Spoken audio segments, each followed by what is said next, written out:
Good morning. So welcome to our first topic of our statistics and probability, which is the random variables and probability distribution. So let's have the objectives of these random variables and probability distribution. First, illustrate a random variable, discrete and continuous. Second, distinguish between discrete and a continuous random variable. Next, we have find the possible values of a random variable. Then illustrate a probability distribution for a discrete. Compute probabilities corresponding to a given random variable. Illustrate the mean and variance of a discrete random variable. Lastly is to calculate the mean and variance of a discrete random variable. Are you ready? Now let's have our first activity.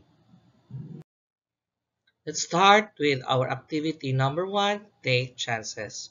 For our instruction, estimate the probability of these events occurring. You will stand if there's no chance. You will clap if there's a small chance. You'll raise one hand if there's a 50% chance. And you'll raise both hands if there is a big chance. Again, stand if there's no chance. Clap if there's a small chance. You'll raise one hand if there is one hand if there's 50% chance and both hands if there is a big chance. Let's start. You will win in Lotto.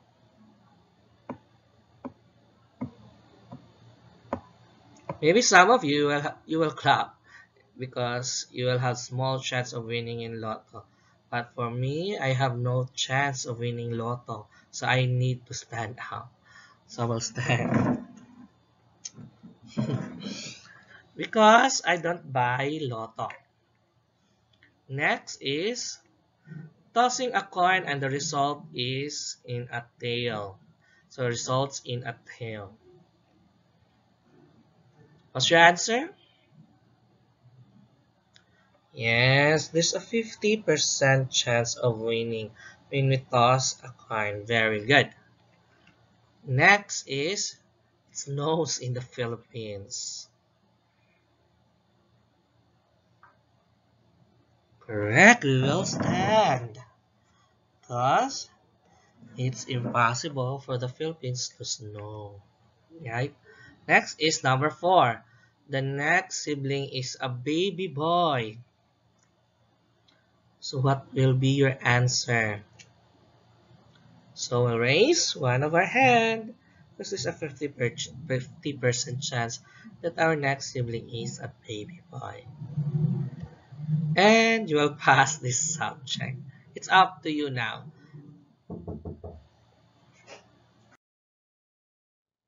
Activity number 2, sample space. For our instruction for this activity, you need to give some samples that you could identify based on the experiment. So let's start. Rolling a die. When we roll a die, what are the possible samples that we could get?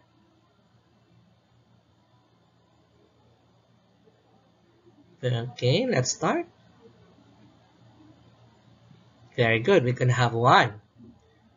Could have 2.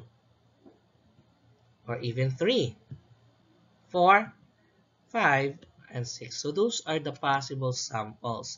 Or those are the sample space when we roll a die. We cannot have 7 because there are only 6 faces on a die, right? A maximum of 6 spots in a die. Now let's have the second event. Tossing 2 coins. So what are the possible result or samples when we toss 2 coins? Okay. So your answers? Very good. We can have a tail and a head, or we can have head and a tail. We can have both coins with tails as a result, and we can have both heads. Very good. Now let's have the third experiment. Drawing red face card in a deck. What are the possible answers for this? Can have Jack Diamond. Very good. What else?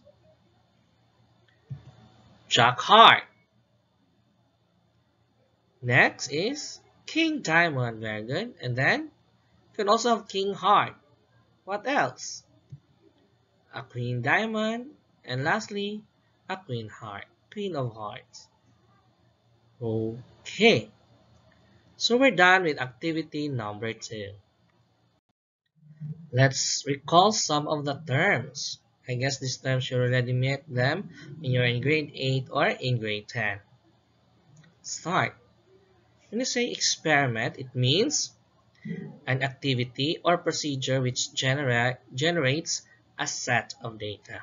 That's what we mean by experiment. Next, sample space. When we say sample space, it's a collection of all possible outcomes in a given experiment and is denoted by symbol S. Just like what we did in our activity number 2. We collected all the possible outcomes. Next is event. It's a subset of a sample space. And sample point is each outcome of a sample space.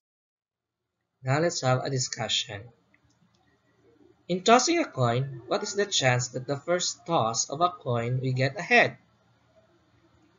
So we let x the number of heads. And we call x a random variable because it is a result of a chance event that can be counted or measured. So when you say random variable, it is a variable that takes a single value subject to variation due to chance. Let's have some examples. Let y be the number of letters in each word appearing in the statement, I love you very much. Again, we let y, and y is a random variable that talks about the number of letters in the word I love you very much. So the I have 1 letter, love have 4 letters, you have 3 letters, very and much have 4 letters. So our sample space represented by S is 1, 3, and 4. Let's move. We have here another random variable Z. And Z means the number of cell phone a person could have. So what are the possible number of cell phone a person could have? A person could have no cell phone, or he could have 1, maybe 2, or 3. So our sample space will be 0, 1, 2, and 3. Next, we let A the height of senior high students. So what might be the outcome or sample space for our height of our senior high students? The height could be 140 to 150, or it could have 151 to 160, or 161 to 170 cm. So our sample space, we have this one. So we have a range because we don't know exactly the height, the height of our senior high students. So we have range of height in centimeters. Next random variable, number of subjects passed last semester. Last semester for GAS students, you have 10 subjects. So what could be your sample space? Number of subjects passed. Could be 0 or could be 1. You can have 2, 3, 4, 5, 6, 7, 8, 9, or all 10 subjects for GAS students. So our sample space could be 0, 1 to 10. Understand? Now let's have another slide. So now let's have the types of random variables. So we have 2 types of random variables. First, we have the discrete.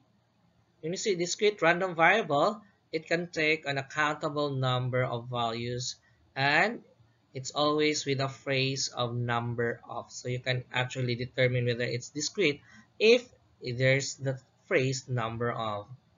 When you say continuous, it can take any value in some interval or infinite range of values. And it is obtained based on a standard measurement like time. You measure time, volume, mass, length.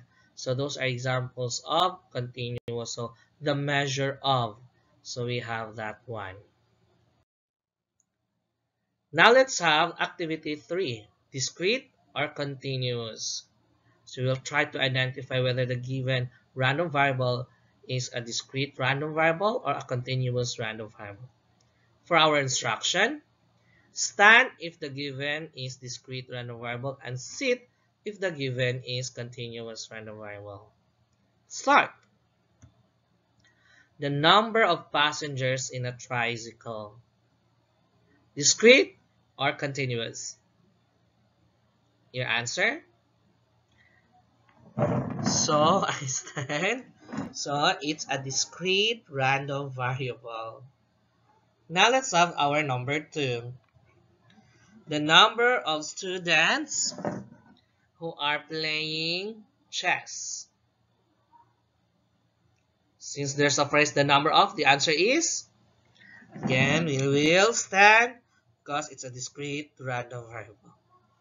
Let's move on to our number 3, random variable. The time it takes a student to travel from their house to the school. So, talks about measurement of time. So our answer? Correct. The answer is continuous, so that's why we didn't stand. But we do not stand, so we sit because it is a continuous random variable. Fourth, the number of correct answers in periodic exam. So again, the phrase the number of. So this type of random variable is, again, a discrete random variable. And now, let's have number 5, the temperature of the room. So it talks about measurement again. So when say measurement, it's continuous. So keep on. We will sit it because it's a continuous random variable. Are you having fun? Okay, let's move on to the next slide. Probability distribution.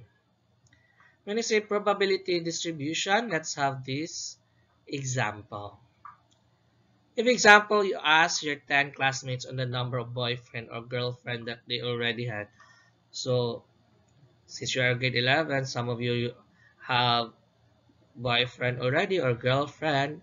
So, we have here a researcher. What if you ask your 10 classmates about their number of boyfriend? And the data that you gather, we have here 2 of them said 3. Another 2 said 1. 1 said 4. 3 of them said 2. And the last 2 said none. So, when we try to make a table out of our data, so we can have this one. If a random variable is the number of boyfriend or girlfriend, then our probability of getting the number of boyfriend or girlfriend based on our data gathered. So, 2 out of 10 said that they have no boyfriend or girlfriend. Then 2 out of 10 also said they have 1. 3 out of 10 said they have 2. Then 2 out of 10 said they have 3. And 1 out of 10 said that he or she had 4 boyfriend or girlfriend. So what do you call this table? Call this as the probability distribution.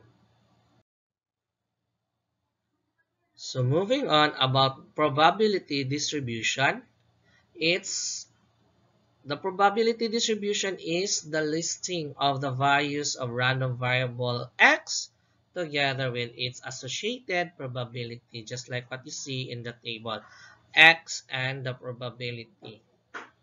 So the sum of the probabilities must be equal to 1.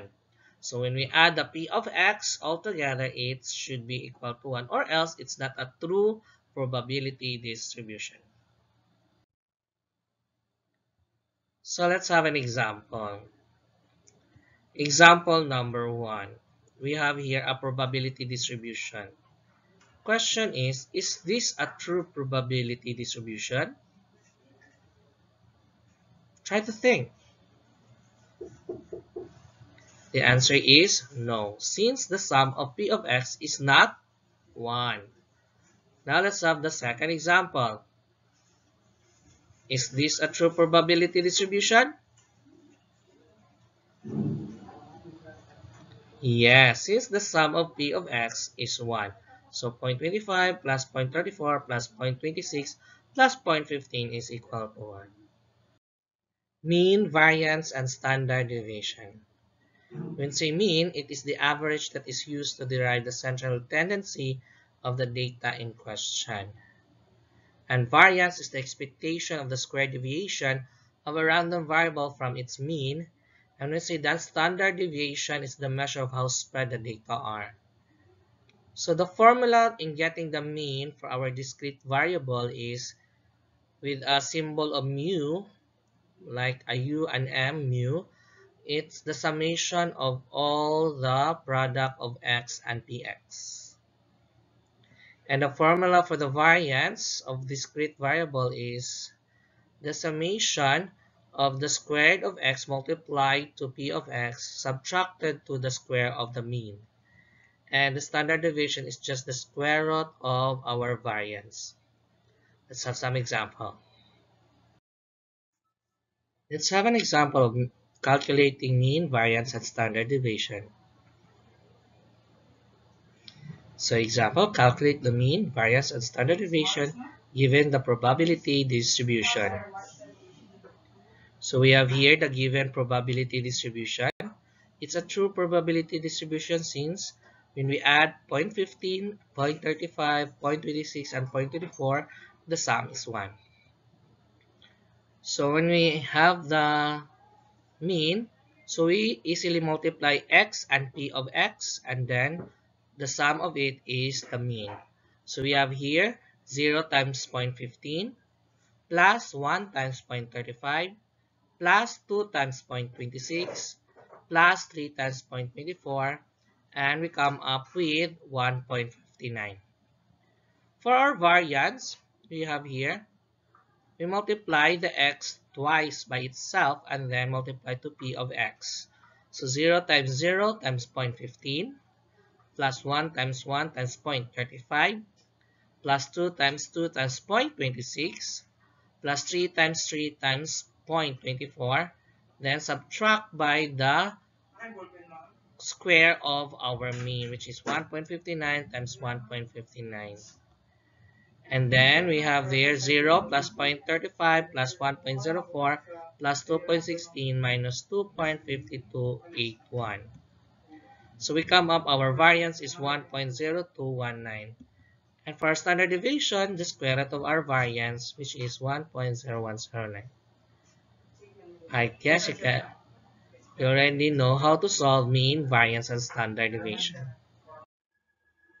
Now it's time for you to solve the mean, variance, and standard deviation. So calculate the mean, the variance, and standard deviation. Problem number 1. The probabilities that fast food restaurant sells 12, 20, 30, 50, and 100 burgers daily are 0.2, 0.3, 0.25, 0.15, and 0.1 respectively. And if we try to transfer it into a probability distribution table, we have this one. So try to solve the mean, the variance, and the standard deviation. And now our answer we have here, mean 33.4, variance 633.24, and our standard deviation is 25.16. Continue solving and try to check whether your answer is correct or not. And the second problem we have here, The probability distribution of the number of spots when tossing a die once. Solve the mean, the variance, and standard deviation. Now our answers. We have the mean, 3.5, variance 2.917, and our standard deviation is 1.708. Continue solving and try to check whether your answer is correct or not. And now we're done with our lesson about random variable and probability distribution. Thank you and see you next time.